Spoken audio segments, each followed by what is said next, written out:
Hello साथियों, सभी को वेरी गुड मॉर्निंग। सभी को राधे राधे, जय श्री कृष्ण। एक बार फिर से आपका स्टडी नंबर 1 क्लासेज में स्वागत है। अगर चैनल को सब्सक्राइब नहीं किया तो सब्सक्राइब कर लीजिए। हमेशा ही सुबह 5 बजे करंट अफेयर्स की क्लास होती है।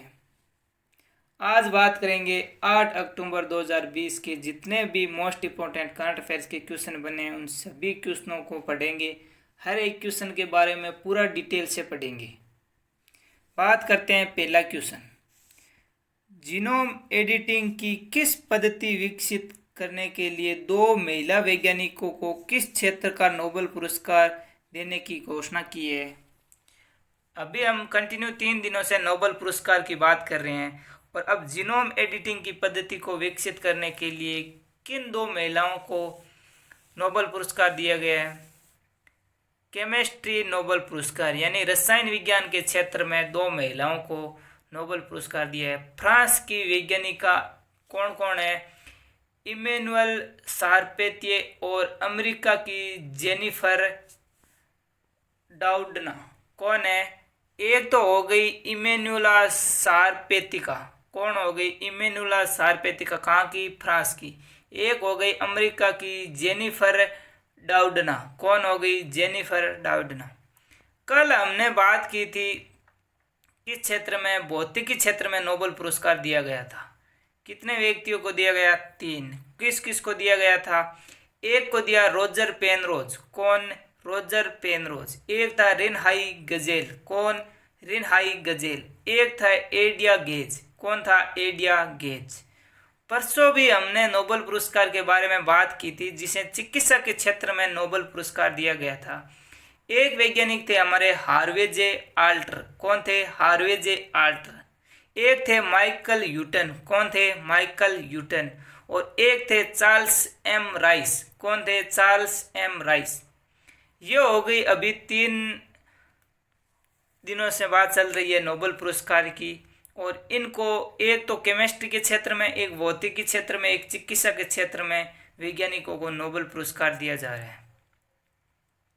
नोबेल पुरस्कार की बात भी हमने कर ली कि सबसे पहले नोबेल पुरस्कार कब दिया गया? सन 1901 में। कब दिया गया? सन 1901 में। और नोबेल पुरस्कार कब दिया जाता है? 10 दिसंबर को। कब दिया जाता है? 10 दिसंबर को। बात हो गई नोबेल पुरस्कार के बारे में। सभी याद हो गए जिन जिन को नोबेल पुरस्कार दिया है। अगला क्वेश्चन देखो, क्वेश्चन नंबर 2। अंतर्राष्ट्रीय महिला पहलवान दंगल गर्ल्स बबीता फोगाट ने किस राज्य के उप खेल निर्देशक के पद से इस्तीफा दे दिया है? कहाँ से? हरियाणा। हरियाणा खेल के इस्तीफा दे दिया है। किसने? बबीता फोगाट ने। और बबीता फोगाट क्या है? ये अंतर्राष्ट्रीय महिला पहलवान दंगल की कौन है? बबीता फोगाट, जिन्होंने हरियाणा के उप खेल निर्देशक पद से इस्तीफा दे दिया है। अभी कुछ दिन पहले बबीता फोगाट को हरियाणा सरकार ने खेल उप निर्देशक पद पर नियुक्त किया था। किस पर? खेल उप निर्देशक पद पर नियुक्त किया था। अब बबीता फोगाट है, ये है हरियाणा की। हरियाणा में कहाँ की है? भिवानी जिले में रहने वाली है। और ये एक महिला पहलवान है। कौन है? महिला पहलवान। अगर आपको जन्म पूछा जाए तो जन्म हुआ था 20 नवंबर सन 1989 को। बबीता फोगाट का जन्म हुआ था। अब बात आती है किसकी? हमारे हरियाणा की। तो आप बताओ हरियाणा की राजधानी कौन सी है? चंडीगढ़।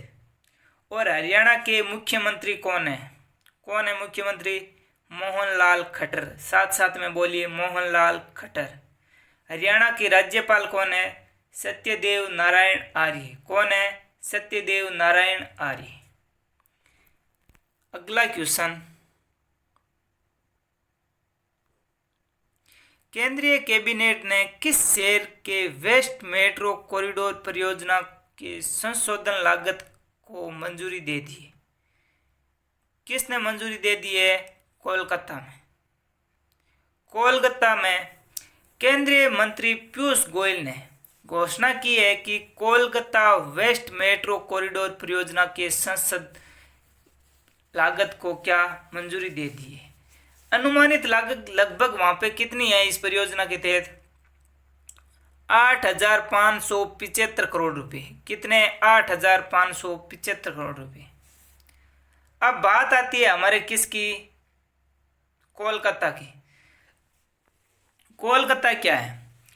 कोलकाता कहाँ पे बसा हुआ है? हुगली नदी के किनारे बसा हुआ है कोलकाता। किसके? हुगली नदी के। और अधिकांश यहाँ पे किसका उत्पादन होते हैं? जूट के कारखाने हैं। किसके? जूट के कारखाने। बंगाल की राजधानी कौन सी है? कोलकाता है कि नहीं? तो बंगाल के बारे में पढ़ लेते हैं कि बंगाल के मुख्यमंत्री कौन है? ममता बनर्जी। कौन है? ममता बनर्जी। और बंगाल के गवर्नर कौन है? बंगाल के गवर्नर जगदीप धनखड़। कौन है? जगदीश धनखड़।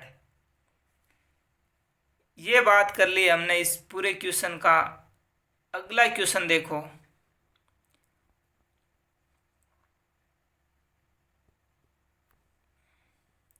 मशहूर गिटारिस्ट एडी वैन हेलन का हाल ही में कितने वर्ष की उम्र में निधन हो गया?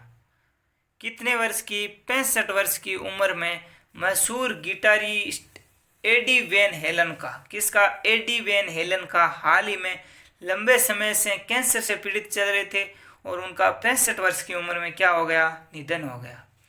और इनका जन्म कहाँ पे हुआ था? नीदरलैंड में हुआ था। और लालन पालन कहाँ हुआ था? कैलिफोर्निया में। कहाँ पे? कैलिफोर्निया में। किसका? एडी वैन हेलन का। अभी निधन हो गया है। अगला क्वेश्चन।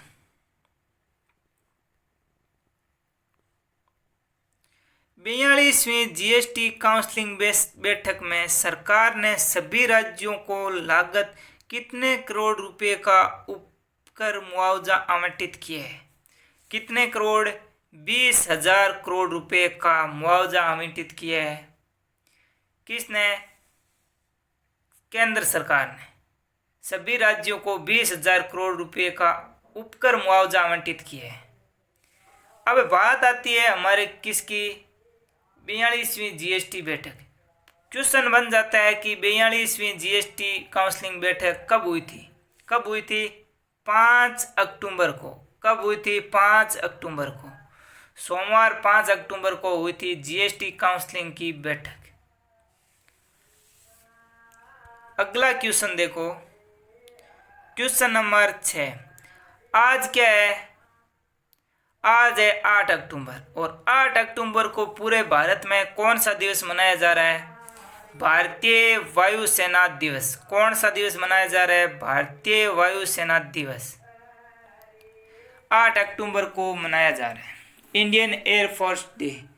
अब भारतीय वायुसेना की बात आती है कि भारतीय वायुसेना की स्थापना कब हुई थी? 8 अक्टूबर सन 1932 में। कब हुई थी? 8 अक्टूबर सन 1932 में भारतीय वायुसेना की स्थापना हुई थी। और मुख्यालय कहाँ पे है? नई दिल्ली में। कहाँ पे है? नई दिल्ली में भारतीय वायुसेना का मुख्यालय है। क्वेश्चन पूछ लिया जाए कि भारतीय वायुसेना के वर्तमान अध्यक्ष कौन है? कौन है? Air chief marshal Rakesh Kumar Bhadauria. कौन है? Air chief marshal Rakesh Kumar Bhadauria. Question याद रह जाएगा। ठीक है, अगला क्वेश्चन देखो। Question number 7। अपने सभी खेल प्रशिक्षणों से किसने एक वर्ष में 2 बार फिटनेस टेस्ट करवाने के लिए कहा? किसने कहा है फिटनेस टेस्ट खेल के सभी खिलाड़ियों को?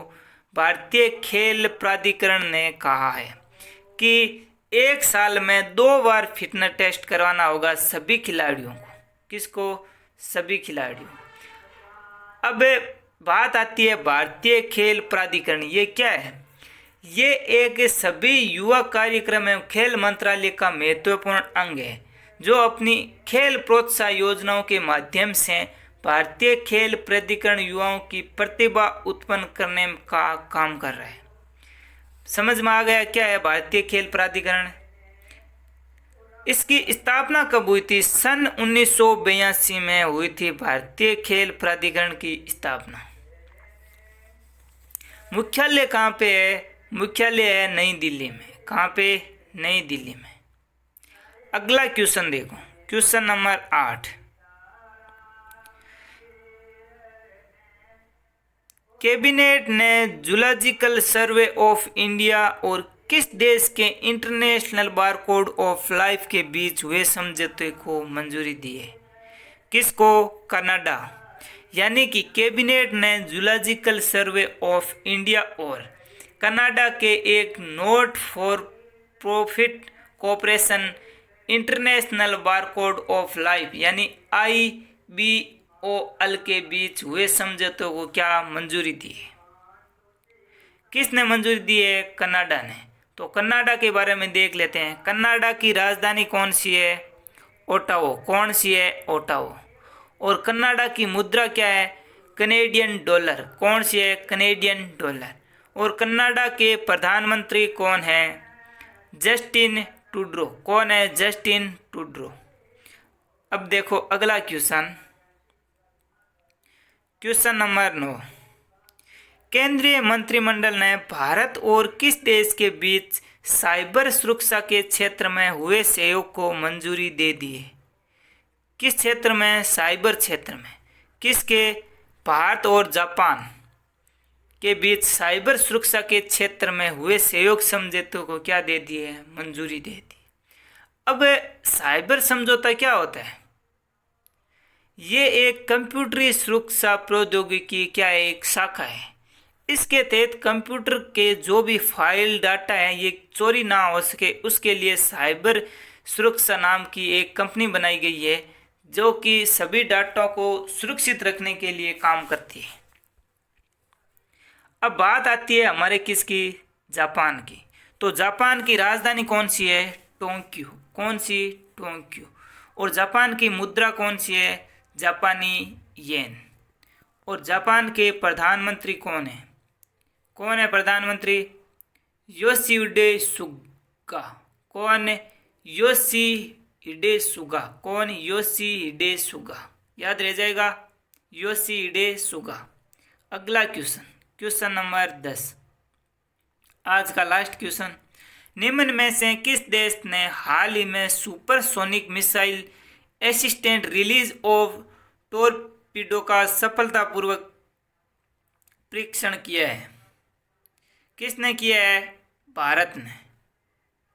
भारत ने हाल ही में supersonic missile assisted release of torpedo का सफलतापूर्वक परीक्षण किया है जो वर्तमान प्रणाली को अपग्रेड करने में मदद करेगी और इसकी मारक क्षमता को भी क्या करेगी? बढ़ाती है। ये परीक्षण एवं प्रदर्शनी पनडुब्बी रोधी युद्ध क्षमता स्थापित करने में महत्वपूर्ण रहेगी।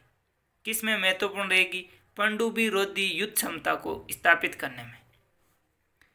ये हो गए आज के सभी मोस्ट इंपॉर्टेंट करंट अफेयर्स। और सभी करंट अफेयर्स को फुल डिटेल के साथ पढ़ा। हमेशा ही पढ़ने के लिए चैनल को सब्सक्राइब कर दीजिए और पास में बेल आइकन को दबा दीजिए। सबसे ज़्यादा शेयर करिए आप वीडियो को। 8 बजे मैथ्स की क्लास होगी, 9 बजे रीजनिंग की क्लास होगी।